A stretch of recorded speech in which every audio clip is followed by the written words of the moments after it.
Okay, we should be going live here in a moment. Need to get some sort of like fancy intro sequence like some people have. Okay. OBS is behaving. Yes, very good. Hopefully I sound a little bit better. And let's go ahead and hop in. So we're discussing Judith Butler's views on gender and sexuality. Is Judith Butler the Funhouse lady? Am I conflating two people?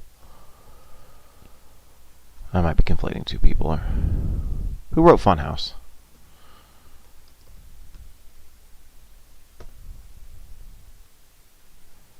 No, the book. Am I misremembering the name of that book? Oh well.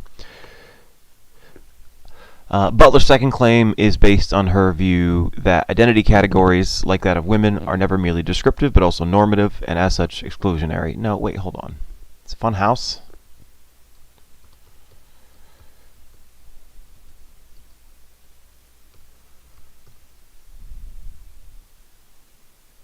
Hold on. Gender?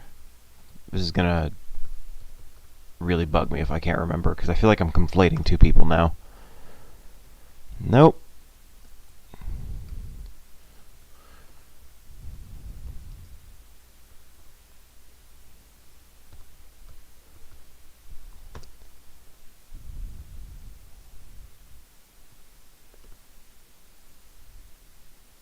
Yeah, no, okay. So this, yeah, different people. You're just doing philosophy. Who am I thinking of then?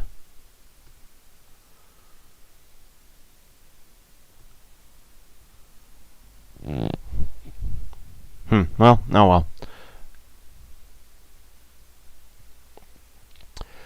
well. Butler's second claim is based on her view that, quote, identity categories, like that of women, are never merely descriptive but also normative. Did I read through this already? Oh well. Are never merely descriptive, but always normative, and as such exclusionary, end quote. Butler, 1991. That is, the mistake of those feminist Butler critiques was not that they provided the incorrect definition of woman. Rather, the argument goes, I did read through this. In order to better understand Butler's critique, consider her account of gender performativity. For her, standard feminist accounts take gendered individuals to have some essential properties qua gendered individuals, or a gender core by virtue of which one is either a man or a woman. This view assumes that women and men, qua women and men, are bearers of various essential and accidental attributes, where the former secured gendered person's persistence through time as so gendered. According to Butler, this view is false. One, there are no such essential properties, and two, gender is an illusion maintained by prevalent power structures. First, feminists are said to think that genders are socially constructed in that they have the following essential attributes. Butler, 1989. Women are females with feminine behavioral traits, being heterosexuals whose desire is directed at men. Men are males with masculine behavioral traits, being heterosexuals whose desire is directed at women. These are the attributes necessary for gendered individuals, and those that enable women and men to persist through time as women and men. Individuals have, quote, intelligible genders, unquote, Butler, 1999, if they exhibit this sequence of traits in a coherent manner, where sexual desire follows from sexual orientation that in turn follows from feminine and masculine behaviors thought to follow from biological sex. Social forces, in general, deem individuals who exhibit incoherent gender sequences, like lesbians, to be doing their gender, quote, wrong, and they actively discourage some sequence of traits, for example, via name-calling and overt homophobic discrimination. Think back to what was said above. Having a certain conception of what women are like that mirrors the conditions of socially powerful, white, middle-class, heterosexual, Western women functions to marginalize and police those who do not fit this description. These gender cores, supposedly encoding the above traits, however, are nothing more than illusions created by ideals and practices that seek to render gender uniform through heterosexism, the view that heterosexuality is natural and homosexuality is deviant, Butler, 1999. Gender cores are constructed as if they somehow naturally belong to women and men, thereby creating gender dimorphism, or the belief that one must either be a masculine male or a feminine female. But gender dimorphism only serves a heterosexist social order by implying that since women and men are sharply opposed, it is natural to sexually desire the opposite sex or gender. Furthermore, being feminine and desiring men, for instance, are standardly assumed to be expressions of one's gender as a woman. Butler denies this and holds that gender is really performative. It is not, quote, a stable identity or locus of agency from which various acts follow. Rather, gender is instituted through a stylized repetition of habitual acts, unquote. Butler, 1999, through wearing certain gender-coded clothing, walking and sitting in certain gender-coded ways, styling one's hair in gender-coded manner, and so on. Gender is not something one is, it is something one does. It is a sequence of acts, a doing rather than being. And repeatedly engaging in feminizing and masculinizing acts congeals gender, thereby making people falsely think of gender as something they naturally are. Gender only comes into being through these gendering acts. A female who has sex with men does not express her gender as a woman. This activity, amongst others, makes her gendered a woman. I have thoughts. I can see what she's getting at, though. Gender as performativity. I mean, in a lot of ways, gender is something that sort of people, clearly something people do. It has a lot of behavioral aspects. The constitutive acts that gender individuals create genders as, quote, compelling illusions, unquote, Butler, 1990. Our gendered classification scheme is a strong, pragmatic construction. Social factors wholly determine our use of the scheme, and the scheme fails to represent accurately any facts of the matter, Haslinger, 1995. People think that there are true and real genders, and those deemed to be doing their gender wrong are not socially sanctioned. But genders are true and real only to the extent that they are performed, Butler, 1990. It does not make sense, then, to say of a male to female trans person that she or he is really a man who only appears to be a woman. Instead, males dressing up and acting in ways that are associated with femininity show that, as Butler suggests, being feminine is just a matter of doing certain activities, Stone, 2007. As a result, the trans person's gender is just as real or true as anyone else who is a traditionally feminine female or masculine male, Butler, 1990. Without heterosexism that compels people to engage in certain gendering acts, there would not be any genders at all, and ultimately the aim should be to abolish the norms that compel people to act in these gendering ways.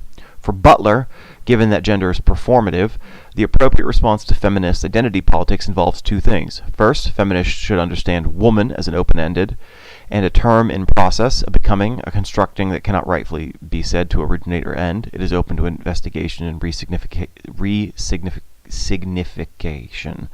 Butler, 1999. That is, feminists should not try to define woman at all. Second, the category of woman ought not to be the foundation of feminist politics, Butler, 1989. Rather, feminists should provide an account of how power functions and shapes our understandings of womanhood, not only in society at large, but also within the feminist movement. And moving on to 3.2, discussing, is sex classification solely a matter of biology? Many people, including many feminists, have ordinarily taken sex ascriptions to be solely a matter of biology with no social or cultural dimension. It is commonplace to think that there are only two sexes and that biological sex classifications are utterly unproblematic. Well, you're talking about intersex people have AIS. That's clearly untrue, just on a medical level.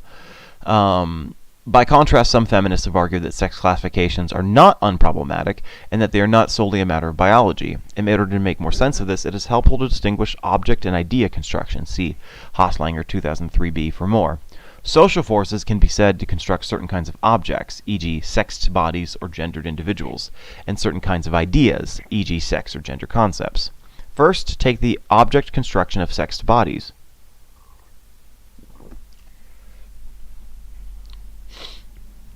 Secondary sex characteristics, or the physiological and biological features commonly associated with males and females, are affected by social practices. In some societies, females' lower social status has meant that they have been fed less, and so the lack of nutrition has had the effect of making them smaller in size, Jagger, 1983. Uniformity in muscular shape, size, and strength within sex categories is not caused entirely by biological factors, but depends heavily on exercise opportunities. If males and females were allowed the same exercise opportunities and equal encouragement to exercise, it is thought that bodily dimorphism would diminish. Fausto Sterling, 1993. We would need to see studies. This just feels studyable, right? Like we could just study this. And I mean, clearly there'd be. Well, hold on though. I mean, clearly. So this. How to phrase this? The strongest woman in the world is stronger by far than most men. The strongest man is stronger than the strongest woman, but there's a pretty heavy overlap in the middle. But I'm still fairly certain, the strongest male body, weightlifter in the world, can probably still lift more than the strongest female lifter in the world. Would be my guess on average. But I guess there's some more studying to do. Certainly, more opportunities to exercise will cause that middle overlap to increase a pretty significant amount. A number of medical phenomena involving bones, like osteoporosis, have social causes directly related to expectations about gender, women's diet, and their exercise opportunities. Fausto Sterling, 2005. Again, now it feels like once again we're maybe dipping a little bit into the issues of class here, and not recognizing that, for example, working class women, often get out there and have plenty of physical activity. So I just wonder if we're maybe dipping a little bit into earlier issues that were discussed. These examples suggest that physiological features thought to be sex-specific traits are not affected by social and cultural factors. Not affected by social and cultural factors are, after all, to some extent, products of social conditioning. Social conditioning, then, shapes our biology. To some degree, that's obviously true. Second, take the idea construction of sex concepts. Our concept of sex is said to be a product of social forces in the sense that what counts as sex is shaped by social meanings. Standardly, those with XX chromosomes, ovaries that produce large cell eggs, female genitalia, a relatively high proportion of female hormones and other secondary sex characteristics, relatively small body size, less body hair, count as biologically female. Those with XY chromosomes, testes that produce small sperm cells, male genitalia, a relatively high rate of male hormones and other secondary sex traits, relatively large body size, significant amounts of body hair, count as male. This understanding is fairly recent. The prevalent scientific view from ancient Greeks into the late 18th century did not consider male and female sexes to be distinct categories with specific traits. Instead, a one-sex model held that male and females were members of the same sex category. Female genitals were thought to be the same as males, but simply directed inside the bodies. Ovaries and testes, for instance, were referred to with the same term, and whether the term referred to the former or latter was made clear by context. Fascinating. Interesting. I did know the Greeks, soccer. It wasn't like a binary spectrum or like a binary at all. It was a spectrum, but it was Socrates considered women to be or maybe I'm thinking Aristotle, but they were considered to be underdeveloped men. It's either Socrates or Aristotle. Considered women to basically be men that just weren't done baking, basically. But there was a hierarchy, and so it was sort of it wasn't an even spectrum of left to right. It was an up-down spectrum where men was considered to be the ideal and women were kind of they didn't quite make it.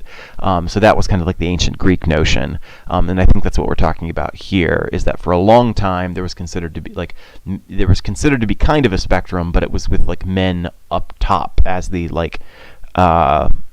ideal, and then women as being incomplete men. Let me double check. Was that Aristotle who said that? 1 second.